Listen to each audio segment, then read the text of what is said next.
Do you ever audit your mood? Yes. I actually tried to use an app for that once. Oh, really? Yeah, and it did not work well. I just didn't Now you stay can build. consistent Now with you it. can build an app for that, I and it wanted, will work better. yeah, I just don't want to have to think about it. I just want to, maybe it could recognize what I'm saying and look at my biometrics and automatically predict. Yeah, Could do someone's that. working on that I already. like that. No, I mean in terms of like realizing like, you know what, I just been down this week or whatever. Like how do you be self-aware in terms of I'm not performing the way I want to and something's off and I gotta think about how I feel so that I can change how I'm acting? There was a time when I wasn't working out this year for, it was maybe like 3 weeks, to be honest, which is abnormal for me. It was like, I Yeah. was just like, I forgot, it was like a marathon or a high rocks or something like that. And just afterwards, I was just not in the mood to work out. And I was really moody. And I'm coming here and I just like wasn't feeling great. I didn't have the same like pep in my step, so to speak. I didn't realize it until like weeks later when I started working out again, how much better I felt. And then it dawned on me, like, I have to work out in the morning. Like, I Yeah. am the person that has to work out to be able to control my emotions, to feel better, to not be moody, to just get a clearer head. I have to do it, and I have to do it at 5:30. And I don't even like waking up early, but if I don't do it at 5:30, it's like what happens today. Like we Yeah. have all intentions to start a podcast early, and then it's in the afternoon. So I was going to ask about routines that you set for yourself, and so it sounds like you got to work out early in the morning because otherwise you won't get it in. But is that so that you make sure you get your workout in and not so much like, and that starts my day and I feel jazzed and all that? How think important are routines to you? The only routine I have is at 5:30 a.m., which is crazy. Like I don't think this is necessarily healthy. The opposite side of that is like my wife, she's very routine driven. Like she goes to sleep the same time every night. She'll live to 180. She just and I do believe that if you have like a regimented, regulated bedtime, Yeah. that is a really good way to like have just a healthier life. Yeah. I tend to get excited at night because now it's free time and I have a window.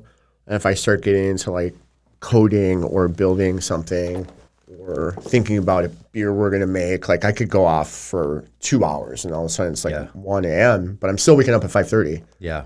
So I don't I intentionally don't do that a lot because sleep is so important and I know that. So I'm at least trying to get 6 hours of sleep, but the times I don't, I do pay for it like the next day or it always catches up to me. Yeah. Are there things that Heather does as part of her like going to sleep routine? Not just like I gotta be in bed by this time, but like here's my wind down. Like I'm reading a book. I'm putting my phone out of the bedroom. I'm Not really. She's just like she's just a very habitual person that she'll watch TV. She typically like watches like politics at night, which is odd that I'm just like, it's so triggering. Yeah, right. I think she, I don't know. I can't speak for her, but Okay. it's That's a good good choice overall. I'm like, stop watching that right now. Are there other things aside from working out that activity-wise have a pretty direct impact on your mood? Like you said, at night you'll get some free time and you're, I call it fortunate to enjoy the work that you do and that's exciting for you. Yeah. But is it ever like, I just want to read a book, I want to watch a movie, I want to, Yeah. I would say that I heard Rich Roll say this years ago, and it's 3 very powerful words: mood follows action. I really believe in that for a lot of different reasons. The first is we all get in funks. We all have anxiety about different things. We all get to a place where we're overwhelmed. We have a lot on our plate, or you don't know how you're going to get through something, whatever that is. And the only way to get through that is to take action on it. And that could be diving through your emails, grabbing all your tax stuff for your tax returns for your accountant, things that you're putting off that are a weight on you. The only way to get those off you is to take actions on those. When you're feeling anxious, it's normally because you're not prepared for something. You're normally not as prepared. And that happens a lot, right? You're just not prepared, or someone asks you for something, you just don't quite have it yet. And the only way to get through that is to take action on it. I want to try to marry that to what you said, though, about how you realize that I forget the word you, but when you've not been working out and you just kind of feel a different malaise, right?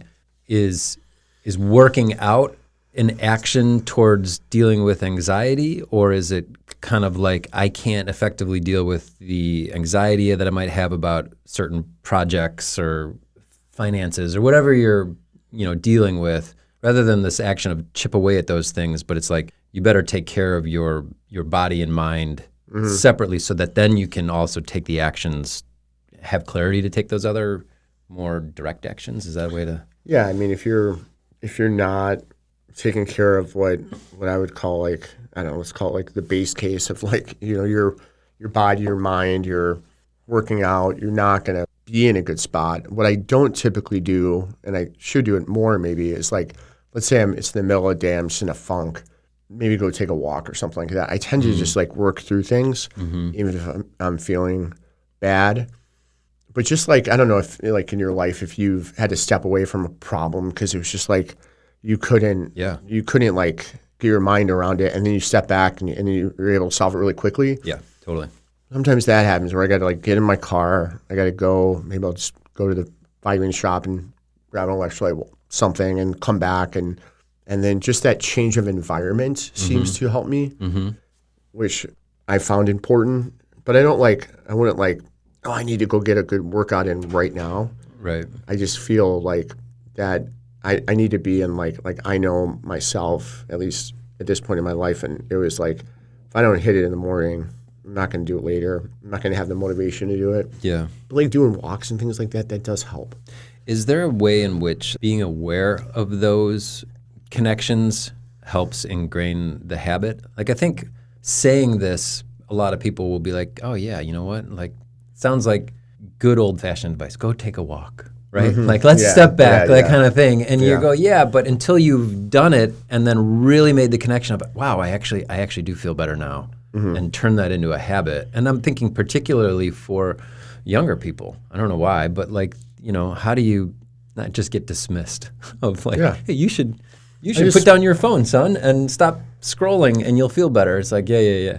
I just talked to someone today that had suffered from anxiety, depression, attempted suicides, and it was a very in-depth conversation, and listened to a lot of what he had to say. He's a young man, and I just asked him a lot of questions. And what I found as a common theme is like he wasn't taking any action on anything. He was letting everything kind of hit him, like all these emotions, and and he didn't have time for anything. And I was simply just asked him, I'm like, what?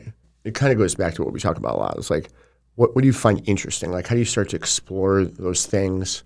And then I had to dig a little deep to find those. And I was like, well, have you ever learned how to do that? Like, he'd like doing something with in automotive, like, and he just said he didn't have time. But I go, well, wait, you just said like you were watching sports, you were watching like, things on TV, and then he would watch that, and he would turn to drinking and like sometimes pills, and was not at all taking action towards betterment of his life. And it's like, again, it's easy from the outside to say this stuff, but it's like even small steps are going to make you feel better that you are doing something, and they typically don't come in large increments, meaning you're not going to do one thing and it's going to change your life typically. It's just these small steps, the 15 seconds in between building cars, the little walks, the waking up every day. You do it tomorrow if you hear this and you're inspired. Like, it's not going to, like, that's great. That's a great first step or first workout, but like, you've got to keep doing it, and over time it really will help. To me, it seems like there's kind of a hang up with guilt almost in some of these situations. And I don't necessarily mean this dire situation, but like by recognizing I need to do these little things, I'm kind of admitting I have a problem, whatever the degree of that is. And that puts me off from, now I feel bad that I have a problem, and I'm less inclined to do the even small things that will help me, versus the things that we do because they make us feel good. If we haven't associated it as a curative thing, we're kind of more like, yeah, it's fun to go out and, drink or hang out with friends or whatever, and you don't think about that as being healthful, even though it is? Yeah, I mean, I think there's a lot of truth to that, and really it really kind of depends the state of mind you're in. Like if you are the type of person that is feeling bad about your circumstance, maybe the best thing you could do is admit to yourself at least of where you're really at in your life. Like it's easy to hide from and pretend like you don't have debts, let's say, or is it better to expose it even though it's painful to look at and then start to chip away at it because you're going to immediately feel better versus kind of like alcoholism, right? It's like you can escape, but tomorrow's going to be worse. So you have to have this sense of acceptance. In this case, in many cases, I find like people have that. Like they understand where their state is. And that's not the big issue. It's the issue is like, how do I get out of it? Like I have all these issues. I'm not afraid to say them. So everyone's different, but like I find that a lot with people is like they know what the problem is. They just can't get out of it. Or doesn't seem to be hope for it. Is there a one small thing in terms of like this action, aside from the working out, is always something that is helpful to you in terms of resetting a mood, changing an attitude? Like what's the one small thing that anybody listening could go, yeah, you know what, I could do that, and it would probably help me to feel better? As far as an action, it would be writing something down in terms of an action of what you're going to do to conquer the thing that you're most afraid of or that you're scared of or that gives you stress. Like if you're stressed about something, it's typically you're not prepared. Well, what do you do if you're not prepared? You create a plan. So just put 3 things on a piece of paper and tomorrow or now, like start to knock one out. Just knock one out and then start to work on the other 2. Yeah, I think that's great. We'll keep it short. Yep. All right.